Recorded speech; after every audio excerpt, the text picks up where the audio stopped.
Okay, tonight's topic, basic stick technique. Probably the best place to start is traditional versus match grip. So traditional grip, where our left hand kind of has this going on and we're twisting, and then our right hand is what we use in match grip and is more up and down. So why does this grip exist? Because Civil War times, other times, um, the drum was on a strap over our shoulder, perhaps mounted to our left leg. So, the drum was angled and, kind of doing it this way. And with the drum angled, not flat at all, in marching and bouncing up and down, traditional grip was the way to make things happen because, again, we could play consistently with the drum in that orientation. And again, there's so many great traditional grip drummers, Buddy Rich and Vinny Colaiuta and Dave Weckl, Steve Gadd, so many players that are spectacular traditional grip players. But for me, where my life is snare drum, drum set, timpani, marimba, concert work and whatnot, match grip is where it's at.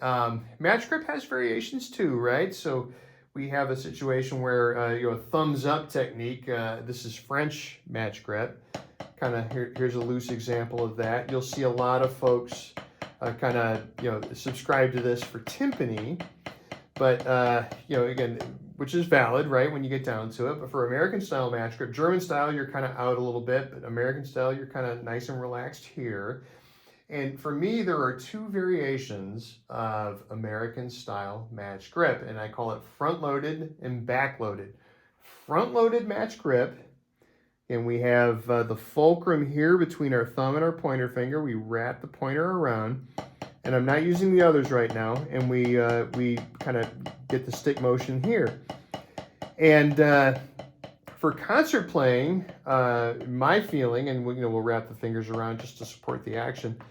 For concert playing, where we're piano and quieter, this is very effective at playing very softly because we're up on the stick. We're decreasing the fulcrum so we can play very quietly with a lot of delicate tonality and things that are required for concert, snare drum, and other percussion playing. So here we go. And for louder playing, we have a backloaded variation of this. I highly recommend going to Gordy Knudtson's site. I'll put a link to that in the description. But back-weighted, again, the tell when someone's playing more back-weighted, they'll drop their pointer finger down because they don't need it, right? It's farther back on the stick. They're kind of going at the very end of the stick to get maximum power, and it goes something like this.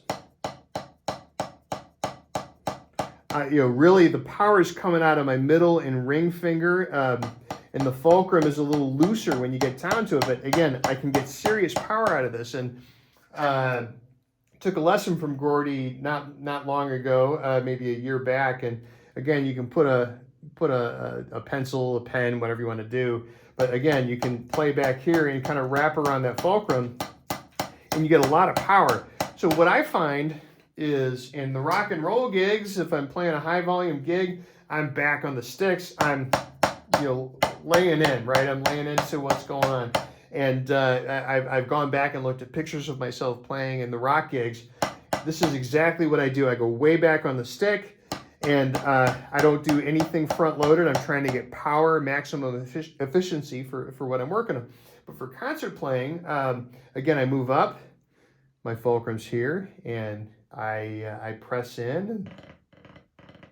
So both are valid and both have reasons to exist. And again, to my own enlightenment, I've found that for concert playing, I'm very front loaded, perhaps up on the stick. And then in the rock and roll scene or rock, funk, jazz, whatever you're doing that's high volume, I'm back on it like this with the drop pointer finger when you get down to it. So both are absolutely valid, and just wanted to cover this as a basic means of describing how to hold the sticks, how to approach stick technique as a beginning student, as you're starting on your voyage to greater things in percussion. Hope that was useful.